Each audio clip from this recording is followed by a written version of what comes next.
A chronological Bible in 365 episodes. This is episode 77, continuing at Deuteronomy 21:10. When you go out to war against your enemies, and the Lord your God delivers them into your hand, and you take them captive, and you see among the captives a beautiful woman, and desire her, and would take her for your wife, then you shall bring her home to your house, and she shall shave her head and trim her nails. She shall put off the clothes of her captivity, remain in your house, and mourn her father and her mother a full month. After that you may go in to her and be her husband, and she shall be your wife. And it shall be, if you have no delight in her, then you shall set her free. But you certainly shall not sell her for money. You shall not treat her brutally, because you have humbled her. If a man has two wives, one loved and the other unloved, and they have borne him children, both the loved and unloved, and if the firstborn son is of her who is unloved, then it shall be, on the day he bequeaths his possessions to his sons, that he must not bestow firstborn status on the son of the loved wife in preference to the son of the unloved, the true firstborn. But he shall acknowledge the son of the unloved wife as the firstborn by giving him a double portion of all that he has. For he is the beginning of his strength, the right of the firstborn is he. If a man has a stubborn and rebellious son, who will not obey the voice of his father or the voice of his mother, and who, when they have chastened him, will not heed them, then his father and mother shall take hold of him and bring him out to the elders of the city, to the gate of his city. And they shall say to the elders of his city, This son of ours is stubborn and rebellious. He will not obey our voice. He is a glutton and a drunkard. Then all the men of the city shall stone him to death with stones. So you shall put away the evil from among you, and all of Israel shall hear and fear. If a man has committed a sin deserving of death, and he is put to death, and you hang him on a tree, his body shall not remain overnight on the tree, but you shall surely bury him that day, so that you do not defile the land which the Lord your God is giving you as an inheritance. For he who is hanged is accursed of God. You shall not see your brother's ox or his sheep going astray, and hide yourself from them. You shall certainly bring them back to your brother. And if your brother is not near you, or if you do not know him, then you shall bring it to your own house, and it shall remain with you until your brother seeks it. Then you shall restore it to him. You shall do the same with his donkey, and so shall you do with his garment. With any lost thing of your brother's, which he has lost and you have found, you shall do likewise. You must not hide yourself.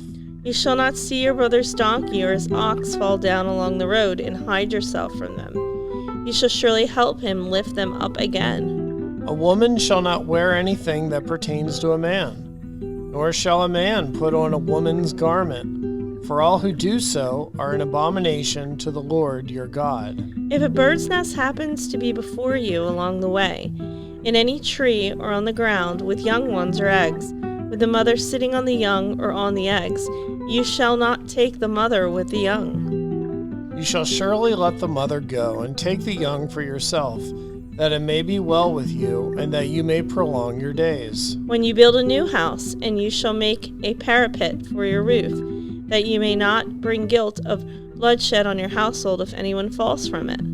You shall not sow your vineyard with different kinds of seed, lest the yield of the seed which you have sown and the fruit of your vineyard be defiled. You shall not plow with an ox and a donkey together. You shall not wear a garment of different sorts, such as wool and linen mixed together. You shall not make tassels on the four corners of your clothing with which you cover yourself. If any man takes a wife and goes into her and detests her, and charges her with shameful conduct and brings a bad name on her and says, I took this woman, and when I came to her I found she was not a virgin, then the father and the mother of the young woman shall take and bring out the evidence of the young woman's virginity to the elders of the city at the gate. And the young woman's father shall say to the elders, I gave my daughter to this man as a wife, and he detests her. Now he has charged her with shameful conduct, saying, I found your daughter was not a virgin, and yet these are the evidences of my daughter's virginity. And And they shall spread the cloth before the elders of the city. Then the elders of the city shall take that man and punish him. And they shall fine him 100 shekels of silver, and give them to the father of the young woman, because he has brought a bad name on a virgin of Israel. And she shall be his wife. He cannot divorce her all his days. But if this thing is true, and evidence of virginity are not found from the young woman, then they shall bring out the young woman to the door of her father's house, and the men of her city shall stone her to death with stones, because she has done a disgraceful thing in Israel, to play the harlot in her father's house. So you shall put away the evil from among you. If a man is found lying with a woman married to a husband, then both of them shall die. Shall die the man that lay with the woman, and the woman. So you shall put away the evil from Israel.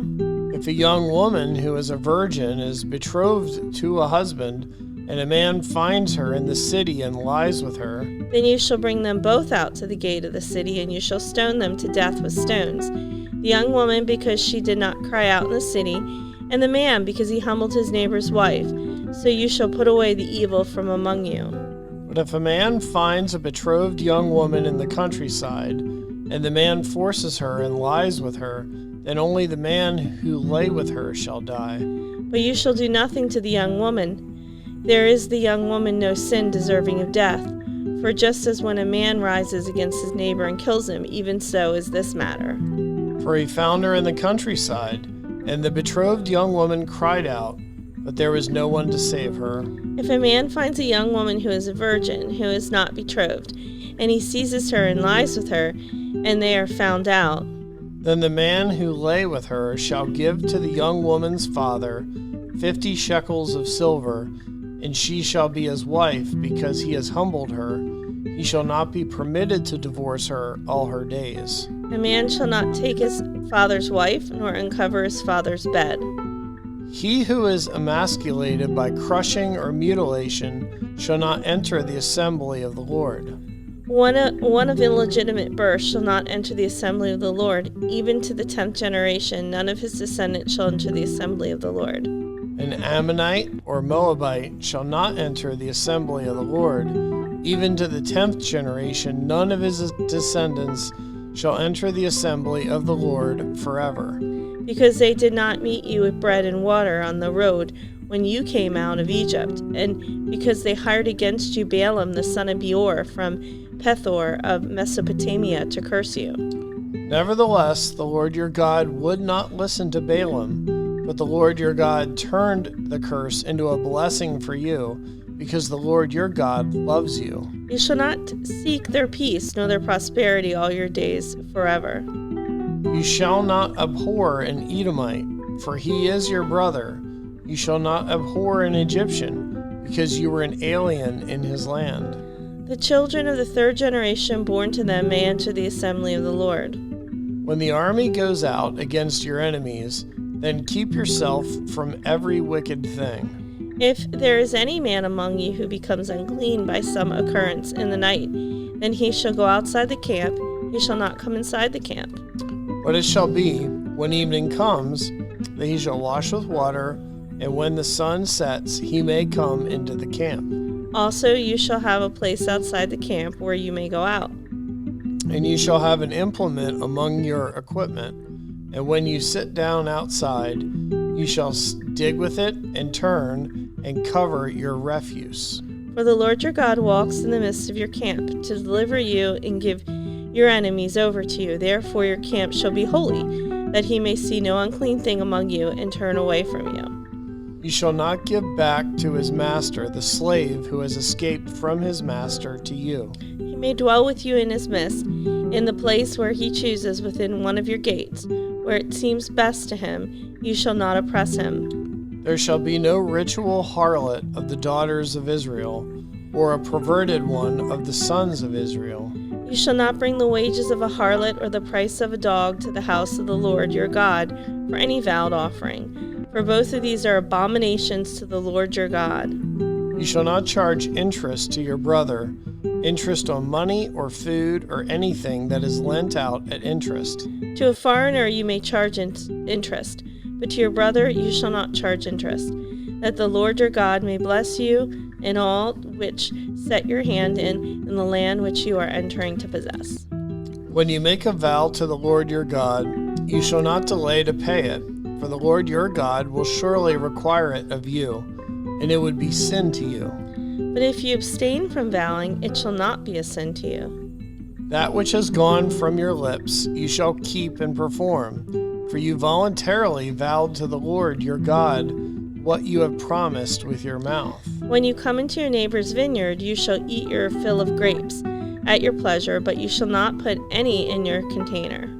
When you come into your neighbor's standing grain, you may pluck the heads with your hand, but you should not use a sickle on your neighbor's standing grain. When a man takes a wife and marries her, and it happens that she finds no favor in his eyes, because he has found some uncleanliness in her, and he writes her a certificate of divorce, puts it in her hand, and sends her out of his house.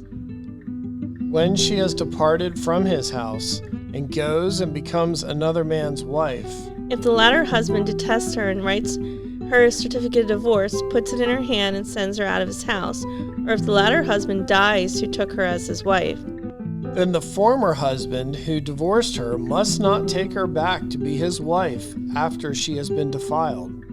For that is an abomination before the Lord, and you shall not bring sin on the land which the Lord your God is giving you as an inheritance. When a man has taken a new wife, he shall not go out to war or be charged with any business. He shall be free at home 1 year and bring happiness to his wife whom he has taken. No man shall take the lower or the upper millstone in pledge, for he takes one's living in pledge. If a man is found kidnapping any of his brethren of the children of Israel and mistreats him or sells him, then the kidnapper shall die, and you shall put away the evil from among you. Take heed in an outbreak of leprosy, that you carefully observe and do according to all that the priests, the Levites, shall teach you, just as I commanded them, so you shall be careful to do. Remember what the Lord your God did to Miriam on the way when you came out of Egypt. When you lend your brother anything, you shall not go into his house to get his pledge. You shall stand outside, and the man to whom you lend shall bring the pledge out to you. And if the man is poor, you shall not keep his pledge overnight. You shall, in any case, return the pledge to him again when the sun goes down. Then he may sleep in his own garment and bless you, and it shall be righteousness to you before the Lord your God. You shall not oppress a hired servant who is poor and needy, whether one of your brethren or one of the aliens who is in your land within your gates. Each day you shall give him his wages, and not let the sun go down on it, for he is poor and has set his heart on it, lest he cry out against you to the Lord, and it be a sin to you. Fathers shall not be put to death for their children, nor shall the children be put to death for their fathers. A person shall be put to death for his own sin. You shall not pervert justice due to the stranger or the fatherless, nor take a widow's garment as a pledge. But you shall remember that you were a slave in Egypt, and the Lord your God redeemed you from there. Therefore I command you to do this thing. When you reap your harvest in your field, and forget a sheaf in the field, you shall not go back to get it. It shall be for the stranger, the fatherless, the widow. The Lord your God may bless you in all the work of your hands. When you beat your olive trees, you shall not go over the boughs again. It shall be for the stranger, the fatherless, and the widow. When you gather the grapes of your vineyard, you shall not glean it afterward. It shall be for the stranger, the fatherless, and the widow. And you shall remember that you were a slave in the land of Egypt. Therefore I command you to do this thing. If there is a dispute between men, and they come to court, that the judges may judge them, and they justify the righteous and condemn the wicked, then it shall be, if the wicked man deserves to be beaten, that the judge will cause him to lie down and be beaten in his presence, according to his guilt, with a certain number of blows. 40 blows he may give him, and no more, lest he should exceed this and beat him with many blows above these, and your brother be humiliated in your sight. You shall not muzzle an ox while it treads out the grain. If brothers dwell together, and one of them dies and has no son, the widow of the dead man shall not be married to a stranger outside the family. her husband's brother shall go into her, take her as his wife, and perform the duty of a husband's brother to her. And it shall be that the firstborn son which she bears will succeed to the name of his dead brother, that his name may not be blotted out of Israel. But if the man does not want to take his brother's wife, then let his brother's wife go up to the gate to the elders and say, My husband's brother refuses to raise up a name to his brother in Israel. He will not perform the duty of my husband's brother. Then the elders of his city shall call him and speak to him. But if he stands firm and says, I do not want to take her, then his brother's wife shall come to him in the presence of the elders, remove his sandal from his foot, spit in his face, and answer and say, So shall it be done to the man who will not build up his brother's house. And his name shall be called in Israel, the house of him who had his sandal removed. If two men fight together, and the wife of one draws near to the rescue her husband from the hand of one attacking him, and puts out her hand and seizes him by the genitals, then you shall cut off her hand. Your eye shall not pity her. You shall not have in your bag differing weights, a heavy and a light. You shall not have in your house differing measures, a large and a small. You shall not have a perfect and just weight, you shall have a perfect and just weight, a perfect and just measure, that your days may be lengthened in the land which the Lord your God is giving you. For all who do such things, all who behave unrighteously, are an abomination to the Lord your God. Remember what Amalek did to you on the way as you were coming out of Egypt. How he met you on the way and attacked your rear ranks, all the stragglers at your rear, when you were tired and weary, and he did not fear God. Therefore it shall be, when the Lord your God has given you rest from your enemies all around, in the land which the Lord your God is giving you to possess as an inheritance, that you will blot out the remembrance of Amalek from under heaven. You shall not forget. You're listening to One Gospel with Heath and Holly. Be sure to like our videos and subscribe.